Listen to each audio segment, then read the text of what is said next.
بسم اللہ الرحمن الرحیم۔ السلام علیکم۔ آج کی اس ویڈیو میں شیخ التفسیر والحدیث حضرت مولانا مفتی ظفرعلی خان صاحب رحمۃ اللہ علیہ آپ صلی اللہ علیہ وآلہ وسلم کی ایک ایسی دعا بیان فرما رہے ہیں جس کو کثرت سے پڑھنے سے تمام بیماریوں سے نجات مل سکتی ہے۔ آپ حضرات بھی ملاحظہ فرمائیں۔ عادت درست کرنا بہترین عبادت ہے۔ اب دیکھو، ہم یہ کہہ بھی نہیں رہے کہ یا اللہ ہمارا دل فیل نہ ہو، خدایا ہمارے پھیپھڑے کام نہ چھوڑے، ہمارے گردے، کتنے ضروری اعضاء ہیں، انسان کی زندگی ختم ہو جاتی ہے۔ اب پیغمبر ایک دعا فرماتے اور وہ یہ ہے کہ اللہم اجعل فی قلبی نورا، خدایا میرے دل روشن فرمائے، وفی سمعی نورا، میرے سننے میں، وفی بصری نورا، اور میری آنکھوں میں بھی نور پیدا فرما، وعن یمینی نورا، اور میں بائیں طرف نور، وعن شمالی نورا، اور دائیں طرف بائیں طرف، وعن امامی نورا، اور آگے کی طرف نور، وعن خلفی نورا، پیچھے نور، وعن امامی نورا، اوپر سے بھی نور عطا فرما، وعن تحتی نورا، نیچے سے بھی نور عطا فرما۔ کتنی فکر ہے، دیکھا ذرا۔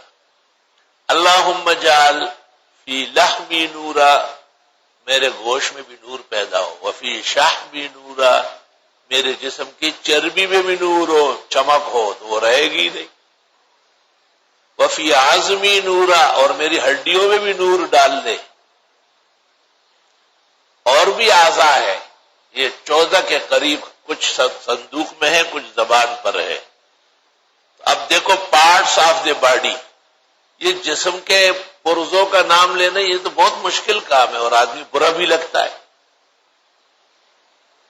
اب پیغمبر کیسے شفیق کریم رحیم ہے، آپ نے کہا بس نور ہی نور ہو، بیماریاں خود بھاگ جائے گی۔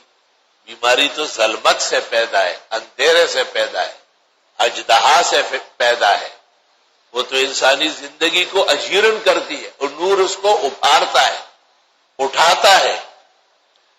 اور یہ دعا طبرانی میں ہے کہ آپ فجر کی سنت گر پڑھ کر مسجد نبوی نماز کے لیے جب آتے تو راستے میں پڑھتے، زبردست کام ہو گیا، چند قدم جو وہاں سے لے کے یہاں تک آتے، زبردست نور ہی نور ہے۔ اللہم اجعل فی قلبی نورا، وفی سمعی نورا، وفی بصری نورا، وعن یمینی نورا، وعن شمالی نورا، وعن امامی نورا، وعن خلفی نورا، وعن فوقی نورا، وعن تحتی نورا۔ اللہم اجعل فی لحمی نورا، وفی شحمی نورا، وفی عظمی نورا، اللہم ارزقنی نورا، اللہ اور نور بھی دے، اللہم اعطنی نورا، اللہ مجھے نور چاہیے، اللہم اعظم لی نورا، اللہ یہ نور بڑھا بھی دے، وجعلنی نورا نورا یا نورا نور، وذکرہ مسلم بأوئے بکلمت التردید والتشکیک۔ تو یہ ضروری نہیں ہے کہ آدمی عربی الفاظ کہے۔ امام محمد ابن الحسن شیبانی نے کتاب الحج میں لکھا ہے کہ لوگ خواہ تکلیف کر کے عربی دعائیں وہ ان کو یاد ہوتی نہیں، اکثر غلط پڑھتے ہیں۔ فرمایا ہر زبان میں دعا مانگی جا سکتی ہے، ہر زبان میں۔ اور وہ فرماتے ہیں انہا تکون اقواما، یہ زیادہ مناسب ہے،